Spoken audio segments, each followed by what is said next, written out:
नमस्ते प्रणाम दोस्तों। पावर स्टार पवन सिंह का बहुत ही बवाल सॉन्ग आप लोग के बीच आने वाला है।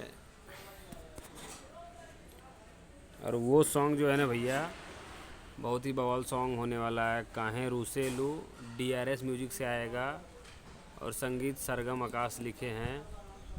और आप लोग देखेंगे तो बताएंगे गाना है भैया, बहुत बवाल सॉन्ग है। और ये DRS म्यूजिक से आने वाला है, बहुत ही जल्दी आएगा भैया। अपडेट में दे नहीं पा रहा था, अब अपडेट लगातार आएगा आपके बीच। और आप लोग कैसे हैं बताइए कमेंट करके। बहुत ही प्यारा सॉन्ग है, नोक झोंक का सॉन्ग है। बहुत ज़्यादा इस पर रील बनाना आप लोग, कल या परसों तक ये सॉन्ग आप लोग के बीच आ जाएगा। DRS म्यूजिक, ठीक है। और कैसे, नमस्ते प्रणाम।